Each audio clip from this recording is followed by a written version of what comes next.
Je descendis sur le quai à Haïfa, et tout m'apparut exactement comme je me le rappelais. Le clair soleil du matin, la légère odeur de sel et d'orange, la douce brise venant de la Méditerranée.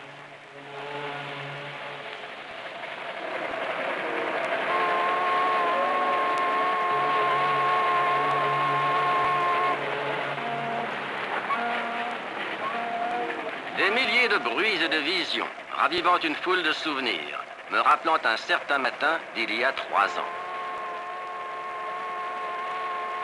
Et moi, frais émolu de l'université, et désireux de voir le monde avant de me fixer. Commissaire adjoint à bord d'un cargo, parti des États-Unis depuis 3 semaines. Nous fîmes escale à Haïfa, et j'eus exactement un jour de permission, 24 heures à passer en Israël.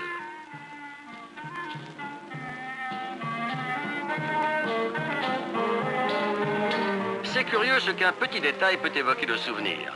Une élingue se profilant sur le ciel. Je me souviens, il y avait une élingue de cargo, et je m'étais arrêté pour la regarder. Et c'est alors que c'est arrivé.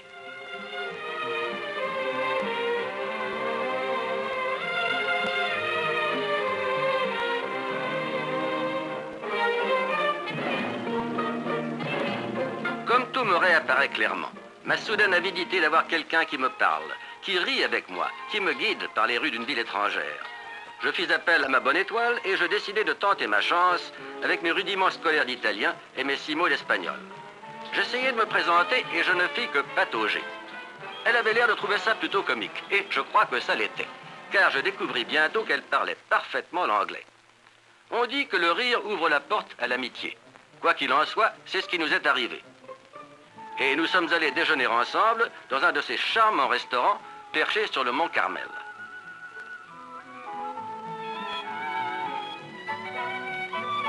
J'entends encore sa douce voix, essayant de me décrire la Galilée, les collines dont elle porte le nom, les prés verdoyants où elle vit le jour.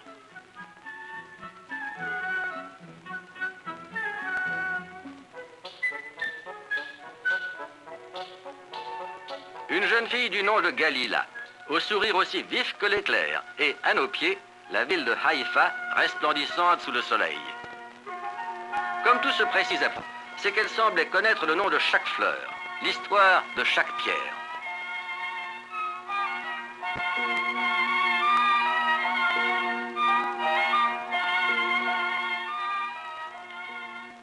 Et tout à coup, elle décide de m'entraîner vers Acre.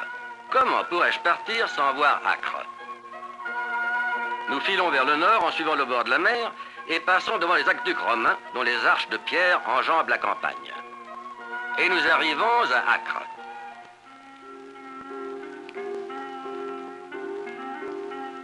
Elle me dit que cette ville était déjà ancienne à la naissance de César. Une ville encore moyenâgeuse avec son abondance d'arches et de tours. Et le bazar, grouillant, avec ses échoppes où l'on vend de l'huile de palme et des citrons confits, des bracelets d'argent et des écharpes de soie. D'élégants minarets dominent les allées tortueuses où jadis déambulait Marco Polo avant de s'embarquer pour Cathay. Et l'étonnante mosquée d'Ahmed, poésie de pierre construite par un esclave devenu roi et dont la dentelle de marbre exprime en mosaïque les préceptes du Coran.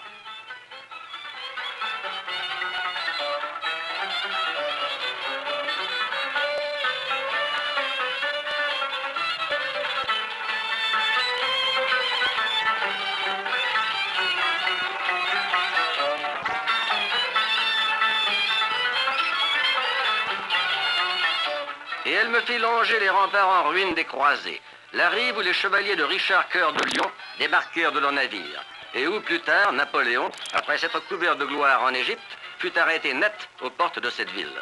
Et le vieux bâtiment de la douane, érigé sur l'emplacement où, il y a 3000 ans, accostait la flotte marchande arrivant de Phénicie. Et puis les élégants navires de Venise, venant troquer contre des verreries et des parfums rares, les damas et les plumes de paon.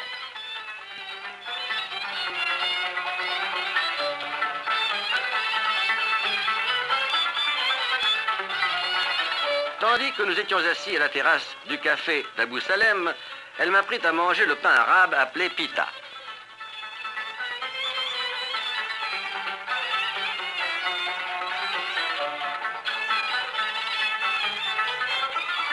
Et j'essayais de l'initier au mystère d'un sandwich à la viande hachée, d'un hamburger.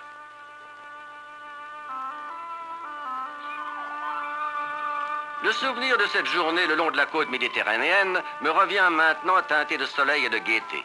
Et la douce brise nocturne soufflant à Haïfa, sur la plage où jadis les marins phéniciens installaient leurs ustensiles de cuisine et furent les premiers à découvrir la fabrication du verre.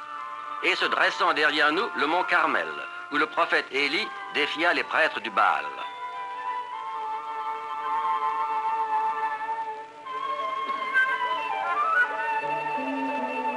Une seule journée, une charmante journée, et je me mis en devoir de regagner mon navire, n'ayant pas la moindre idée que 3 ans plus tard, je reviendrais, devenu professeur maintenant, et prenant mes vacances pour bien voir le pays cette fois. Je prétendais ne pas savoir par où commencer. Jérusalem peut-être, ou bien plus au sud, le Negev, avec ses grands cratères semblables aux montagnes de la Lune et ses anciennes mines de cuivre du roi Salomon. Mais je ne me faisais pas d'illusions. Je savais bien que ce qu'il me fallait voir en premier, c'était la Galilée. Je fis un itinéraire, je me procurai une liste d'hôtels modernes et je fus surpris de constater que mon budget de professeur me permettait de m'offrir les meilleurs.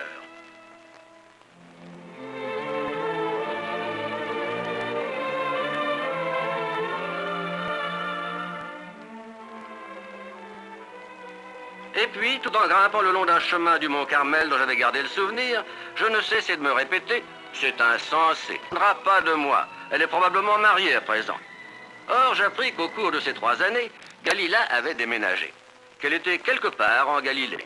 La dame ne savait pas au juste à quel endroit. Un de ses cousins le saurait peut-être, elle me donna son adresse, un village plus au nord appelé Kfar Giladi.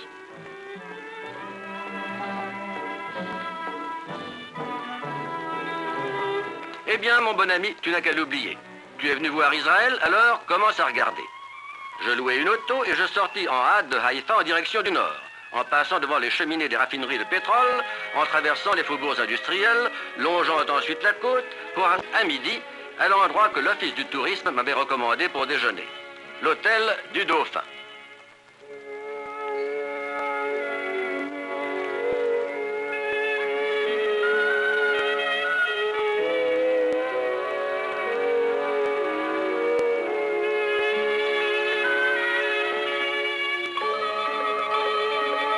Un hôtel aimable et blanc qui avait l'air d'avoir été transplanté de la Riviera.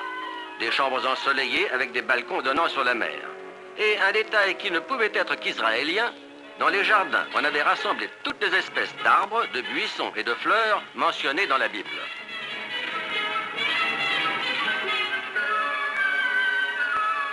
Pendant le déjeuner, je décidai qu'il serait préférable de vérifier mon itinéraire. C'est à ce moment, je crois, que j'eus l'impression que la plupart des Israéliens se plaisent à servir de guide. Ils aiment à se pencher sur les cartes et à indiquer les localités qu'il ne vous faut absolument pas négliger, en citant les passages où elles sont mentionnées dans Isaïe ou dans le livre des rois.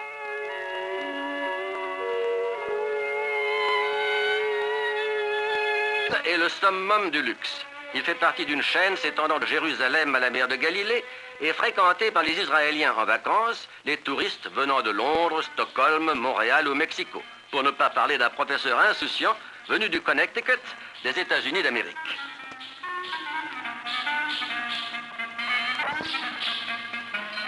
Et de nouveau en route par un lumineux après-midi.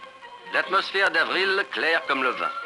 Les vieilles villes arabes penchées sur des collines. Les moutons errant dans les champs comme ils devaient le faire lorsque le roi David chanta ses doux psaumes au Seigneur.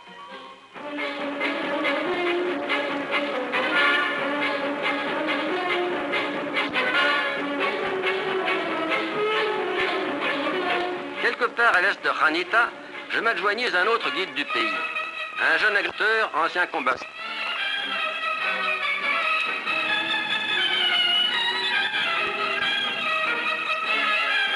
Chemin faisant, il me montra l'endroit où son unité avait combattu. Nebi Yusha, l'ancien poste de police qui avait été transformé en forteresse ennemie. L'endroit où une poignée de volontaires, des gosses vraiment, dont l'aîné n'avait pas plus de 19 ans, avaient traversé ces champs en rampe pour placer de la dynamite sous les murs. Nebi Yusha, où une vingtaine de jeunes Israéliens avaient fait le sacrifice de vie, laissant dans la terre l'empreinte de leur honneur. Et s'étendant à nos pieds, le fleuve Jourdain, qui se déverse dans les eaux chatoyantes du lac Houlet. Grâce à un travail herculéen, ces rives de terre marécageuses ont été asséchées et transformées en champs de maïs et d'orge.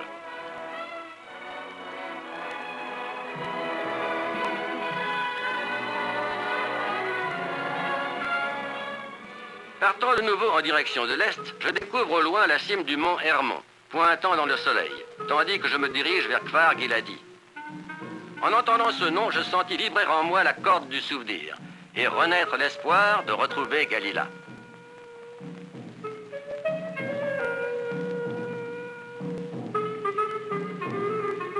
Son cousin était bien là. Il avait vu Galila 1 an auparavant et puis il avait perdu sa trace. Elle était quelque part en Galilée, se déplaçant sans cesse et donnant des leçons de danse. La seule indication qu'il pouvait me donner était le nom d'une tante vivant à Safed.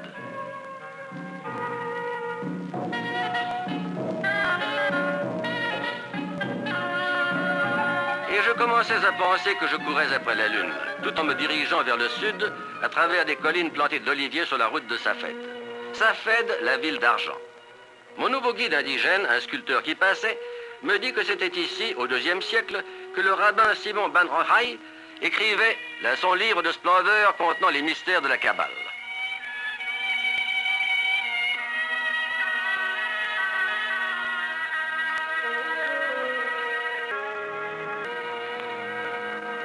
En 1492, l'année même où Christophe Colomb mit pied sur le Nouveau Monde, cette ville fut envahie par une foule de savants et d'étudiants qui fuyaient l'Inquisition espagnole. Au XVIe siècle, elle fut une métropole florissante, d'où partaient des caravanes chargées de soieries et d'argent, et se targuant de posséder les premières pierres presses à imprimer du Proche-Orient.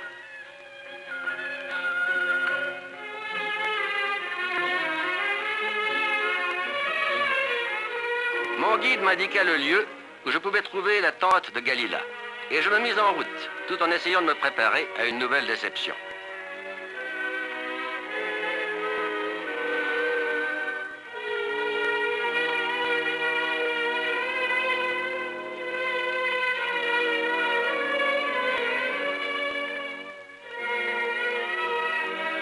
Je constatai qu'elle faisait partie d'une colonie de peintres qui ont planté leurs chevalets sur les balcons de Safed pour capter les aspects de la ville que baigne la claire lumière de la montagne. C'était vraiment de la chance. Une chance de l'avoir trouvée et une chance qu'elle parlât l'anglais.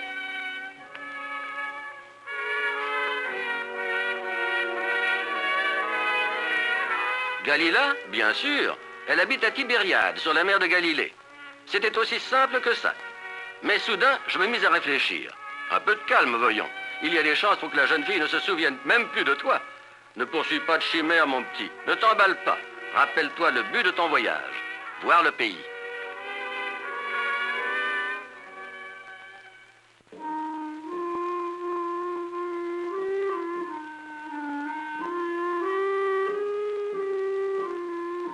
Il y avait beaucoup à voir le long de cette campagne fascinante. Les pentes verdoyantes qui semblaient un passage tiré de la Bible. Car l'Éternel, ton Dieu, va te faire entrer dans un bon pays, pays de vallées et de montagnes, pays de froment, d'orges, de vignes, de figuiers et de grenadiers, pays d'oliviers et de miel, pays où tu mangeras du pain avec abondance.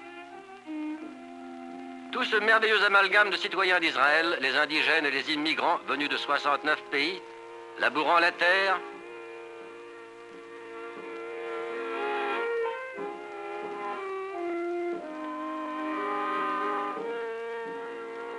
à l'ombre d'une montagne biblique, Tabor, où, il y a 3000 ans, la prophétesse Déborah rassembla les tribus d'Israël et les poussa à détruire 900 chars de fer des Cananéens. Son cri de victoire est inscrit dans le livre des juges. Roi, écoutez. Prince, prêtez l'oreille. Je chanterai, oui, je chanterai à l'Éternel. Une basilique franciscaine se dresse maintenant là où Jésus apparut transfiguré à ses disciples, Pierre, Jacques et Jean. Le lieu saint, entouré des ruines d'une charmante église du IVe siècle et encadré par le versant du mont Gilboa de l'autre côté de la vallée.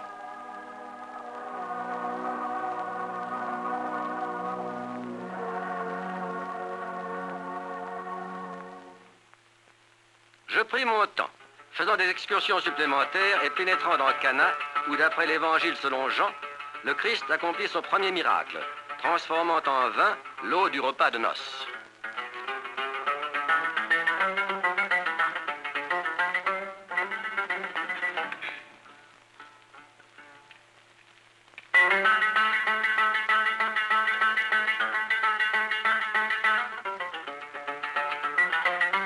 Un carrefour arabe bien tranquille. Une des voies d'accès à la célèbre ville se trouvant au-delà, Nazareth. La ville où l'enfant Jésus jouait jadis dans les rues étroites, où le jeune homme Jésus travaillait comme charpentier, où le meilleur guide est la Bible. Et il vint demeurer dans une ville appelée Nazareth, afin que s'accomplisse ce qui avait été annoncé par les prophètes. Il sera appelé Nazaréen. Une ville d'Arabes chrétiens à présent, avec plus de 25 églises, monastères et couvents, y compris Saint-Joseph, bâti au-dessus de la grotte où vécut la Sainte Famille à son retour d'Égypte.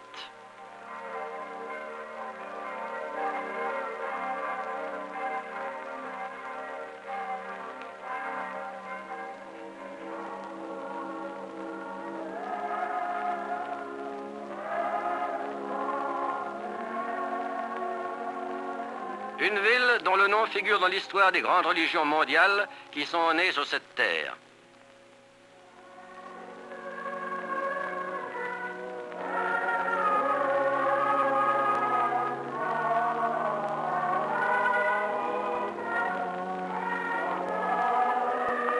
Mais par-dessus tout, Nazareth reste la ville de Jésus, avec sa célèbre église de l'Annonciation, avec ses citoyens qui sont encore chercher l'eau à la source, appelée en l'honneur de celle qui venait chaque jour pour y remplir sa cruche, la fontaine de la Vierge Marie.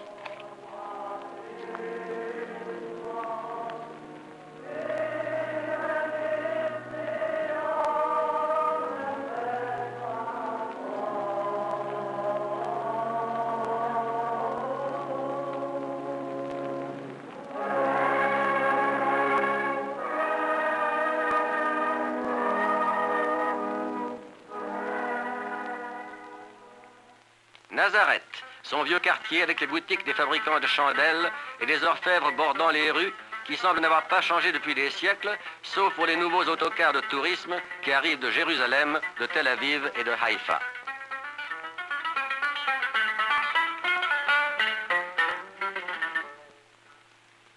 Je me souviens, le jour suivant, je partis vers l'est, dans les montagnes, et je vis se profiler sur le ciel les cornes légendaires de Hittin. Si paisibles maintenant.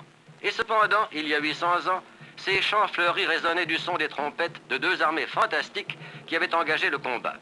10 000 croisés furent décimés par les sabres des Sarrasins.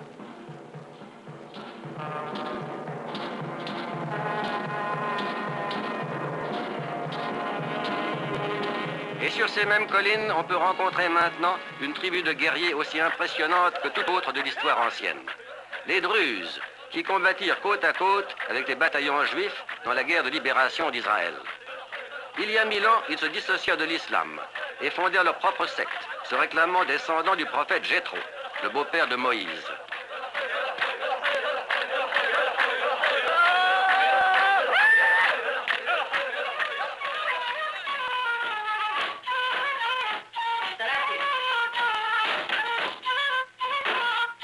J'arrivai dans leur village le jour de la fête de Nebi Shoaib, célébrée par une danse endiablée, la Debka.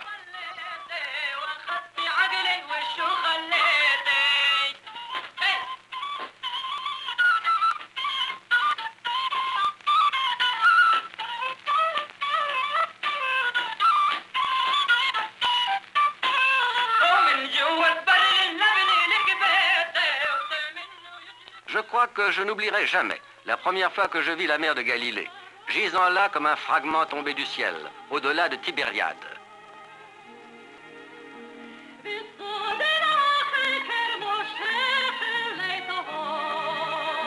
Je me dirigeais vers un autre des bons hôtels d'Israël, moderne et confortable, le Galei Kinneret, perché tel un oiseau de pierre sur le bord de la mer. Après m'être inscrit, je fis un bref plongeon et j'allais goûter, avec du thé et des gâteaux, sur la terrasse surplombant la mer de Galilée, cette mer intérieure en forme de harpe, et qui, pour cette raison, porte en hébreu le nom de Kinneret, la harpe.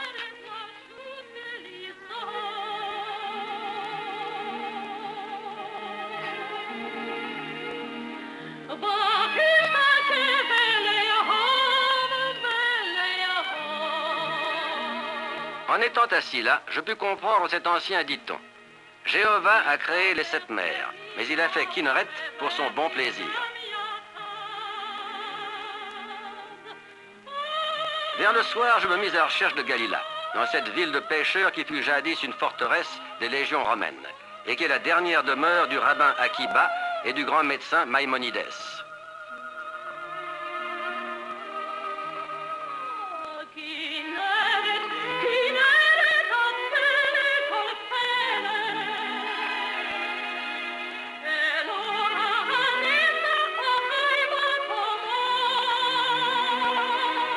Et je trouvai finalement l'endroit où j'appris que Galila était parti pour donner des leçons dans un village appelé Atikim.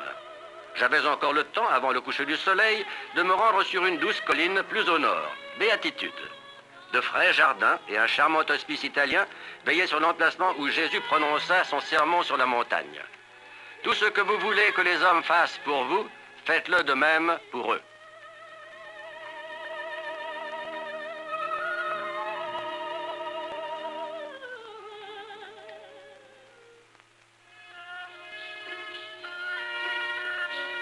Le lendemain matin, de très bonne heure, je me mis en route en direction du sud le long du Jourdain, vers le village d'Afikim.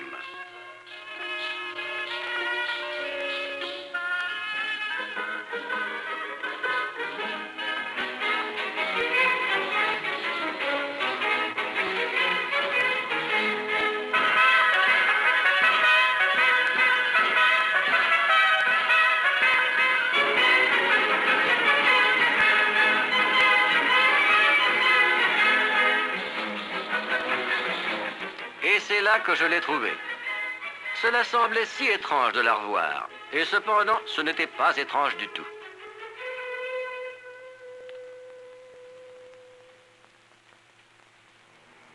Je m'étais demandé si elle me reconnaîtrait. Je n'aurais pas dû me poser la question.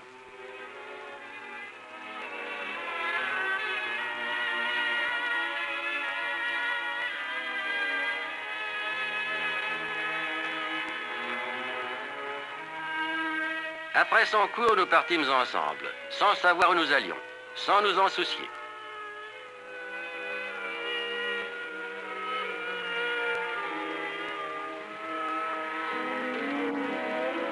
En ces premières heures, nous étions à la fois de vieux amis et des étrangers. Échangeant quelques paroles hâtives, puis retombant dans le silence, tandis que nous cheminions par les ruines de Capernaum. Pierre brisée de la synagogue du IIe siècle, colonne romaine, les frises usées par le temps et portant les emblèmes classiques d'Israël, l'étoile de David, la corne de bélier, la branche de palmier. Tout autour de nous, Avril se posait doucement sur les collines. Le même Avril, le même paysage, qui jadis inspira le cantique des cantiques de Salomon. Car voici, l'hiver est passé. La pluie a cessé, elle s'en est allée. Et la voix de la tourterelle se fait entendre dans nos campagnes. Viens, sortons dans les champs, demeurons dans les villages. Dès le matin, nous irons aux vignes. Nous verrons si la vigne pousse, si la fleur s'ouvre, si les grenadiers fleurissent.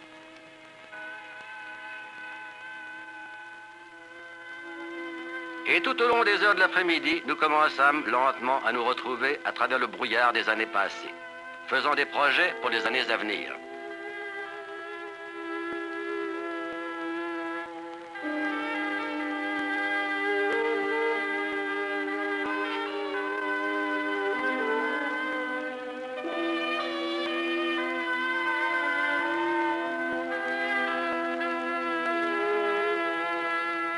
Tout d'abord, nous longeons la rive en passant devant les vieux forts des Croisés, et nous traversons la mer de Galilée. Au loin, la vallée du Jourdain, les vergers de pêche et de prunes, les champs de blé jeune. Et au-delà, Nazareth, avec ses églises et Acre avec ses tours. Et plus loin encore, tous ces lieux qui m'attirent et qui me sont encore inconnus. Les plaines de Saron et les collines de Judée. Jérusalem, où David marcha dans toute sa gloire. Beersheba, où Abraham abreuvait ses troupeaux. Élat, où la flotte de Salomon prit la mer. Qui pouvait prédire ce qui allait arriver?